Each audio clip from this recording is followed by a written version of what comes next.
अब ये सनातन बोर्ड करेगा क्या? इस सनातन बोर्ड में कौन शामिल होंगे?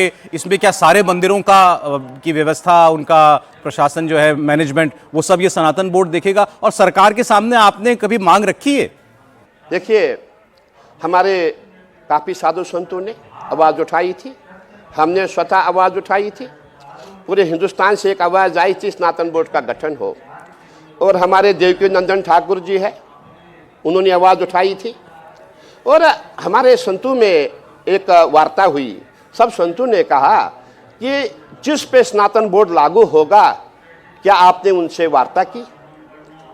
और हमने प्रयास किया सभी संतों से वार्ता हो, जितने हमारे मठाधीश हैं, जितने मंदिरों के हमारे अध्यक्ष हैं, और जो समाज सनातन बोर्ड के अंडर में कार्य करेगा, सनातन बोर्ड के अंडर में आएगा, क्यों न ऐसा किया जाए कि 27 जनवरी को सबकी बैठक बुलाई जाए। इसीलिए हमने 27 जनवरी को प्रयागराज जो काली सड़क है, यहाँ पे हमने पंडाल बनाया है। यहाँ जितने भी हमारे देश विदेश में जो बड़े बड़े पीठाधीश्वर हैं, बड़े बड़े आचार्य महामंडलेश्वर है, इनको आह्वान किया है, आओ आज हम धर्म ध्वजा के नीचे बैठेंगे और हमें सनातन बोर्ड के गठन के लिए प्रयास करना है। और सभी को अपना अपना सुझाव देना होगा, सभी अपना अपना प्रस्ताव देंगे कि आप सनातन बोर्ड में आप क्या चाहते हैं। देखिए, आपने देखा होगा कभी कभी ऐसा भी होता है, जो बड़े बड़े पेट वाले हैं, छोटे छोटे पेट वालों को खा जाती है, बड़ी बड़ी मछलियां छोटी छोटी मछलियों को खा जाती है। शोषण तो हर समाज में है। इसलिए हमने चाहा कि किसी संत के साथ, किसी ब्राह्मण के साथ, किसी पुजारी के साथ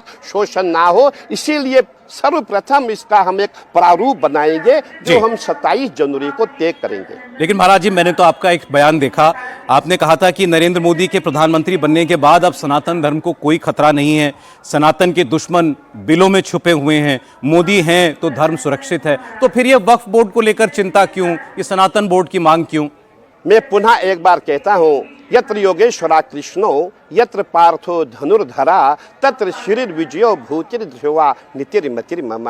जहाँ हमारे माननीय प्रधानमंत्री जी है और जहाँ हमारे माननीय गृह मंत्री जी है, वहाँ सनातन को कोई खतरा हो ही नहीं सकता, क्योंकि हमारे माननीय प्रधानमंत्री जी ने, हमारे माननीय गृह मंत्री जी सनातनियों को जगा दिया। जो शेर बिल्लू में सोए हुए थे, घरों में सोए हुए थे, जंगल में सोए हुए थे, वो आज पूरे भारत में चप्पे चप्पे पे घूम रहे हैं। और मैं ये कहना चाहूँगा, सभी संत हो, महात्मा हो, सनातनी हो, जितने भी हमारे दल है, जितने संघ है, सभी एक हो गए सनातन की रक्षा के लिए, सभी मरने मिटने को तैयार है। इसीलिए मैं ये कहना चाहूँगा, अब सनातन खतरे में नहीं है, जब तक हमारे माननीय प्रधानमंत्री जी है, माननीय गृह मंत्री जी है और हमारे यूपी के मुख्यमंत्री योगी आदित्यनाथ जी है।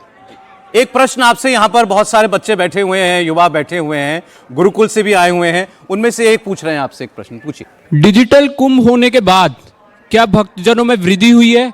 और कुछ एआई चैटबॉट के कारण भी हमारे को मिसलीडिंग इन्फॉर्मेशन भी मिल रही है, मतलब जो इन्फॉर्मेशन हमें गलत मिल रही है वो। आप डिजिटल कुंभ चाहते हैं कि नहीं चाहते हैं? सर चाहते हैं, मगर जो उसका जो चैटबॉट है वो कभी कभार गलत इन्फॉर्मेशन भी दे रहा है। अच्छा, ठीक। कुंभ को लेकर प्रामाणिक जानकारी कहां से मिलेगी गुरुजी? देखिए, आपने देखा होगा वेबसाइट बनी हुई है, जो हमारा मेला ऑफिस है, मेला ऑफिस की वेबसाइट बनी है। आपको वेबसाइट में जाना है और जो भी जानकारी आपको चाहिए वो वेबसाइट से आपको मिलेगी। और आप अगर ऐसी कोई उसमें कोई प्रॉब्लम आती, आप सीधा मेला अधिकारी को फ़ोन कर सकते हैं और मेला ऑफिस में पूरी इंक्वायरी, जितने भी हमारा स्टाफ है, करीबन सैकड़ों की संख्या में हमारा स्टाफ बैठा हुआ है, वो सब आपको पूरी जानकारी देंगे। देखिए, कभी कभी ऐसा होता है, टेक्निकल फॉल्ट हो जाता है, लेकिन उस टेक्निकल फॉल्ट को हम इतनी बड़ी मतलब हिस्सा बनाए कि पूरा ही सब गलत है, मैं समझता हूँ उचित नहीं है। एक प्रश्न और आ रहा है महाराज, पूछिए। महाराज जी से मेरा प्रश्न है कि 2014 से पहले और 2014 के बाद जो है हिंदू समाज में कितना परिवर्तन हुआ है धर्म के प्रति? हमने अपने युवाओं को देखा है, अच्छी तरह से देखा है। 2014 से पहले हमारे युवाओं के माथे पे कभी मैंने टीका नहीं देखा और हमने ये भी देखा जितने भी हमारे युवा वो टीका शिखा जनेऊ हमने कभी देखा ही नहीं। और हम भी जितने हमारे संत महात्मा थे, कहीं संत इतने भयभीत हो गए थे वो भगवे को लाइट करना शुरू किए थे। आप लाइट समझेंगे मेरा कहने का तात्पर्य क्या, मतलब डार्क भगवानी जो मैंने पहना ये नहीं पहनना, हल्का सा फीका पहनना है। कि एक डर था, एक भय था और पूरा प्रयास किया गया था सनातन को कैसे मिटाया जाए। और आपने देखा होगा हमारे वो डीएमके के वो हमारे मुख्यमंत्री जी के बेटे, उन्होंने कहा था सनातन एक डेंगू है, एक बीमारी है। हमेशा इन्होंने चाहा कि सनातन पे प्रहार कैसे किया जाए। और इसके लिए मैं आभारी हूँ हमारे माननीय प्रधानमंत्री जी का, हमारे माननीय गृह मंत्री जी का। 2 व्यक्ति गुजरात से चले और 1-11 होकर के पूरे हिंदुस्तान को फतेह किया, पूरे सनातन को फतेह किया। बल्कि मैं आज ये भी कहना चाहूँगा कि सनातन का जो पुनर्निर्माण है सर्वप्रथम जगत गुरु शंकराचार्य भगवान जी ने किया था और स्वामी विवेकानंद जी ने किया था। और आज के युग में नरेंद्र भाई मोदी जी और अमित शाह जी ने जो पुनर्निर्माण किया है, इनकी मेन भूमिका है। और हमारे इस समय हमारे यूपी के मुख्यमंत्री योगी जी की भी पूरी भूमिका है। हमारे सनातन का उत्थान हो, हम सब सनातनी एक हो और हमारी आवाज पूरे विश्व में जाए। जय श्री राम, जय श्री राम। अगर आज हमारे माननीय प्रधानमंत्री जी नहीं होते, क्या हमको राम मंदिर मिलता? आपने काशी का मुद्दा आपने सुना, काशी में क्या हुआ, वजू कहाँ किया जाता है? हम लोग तब भी चुप है। अरे कब तक हिंदू डरेगा, कब तक सनातनी डरेगा?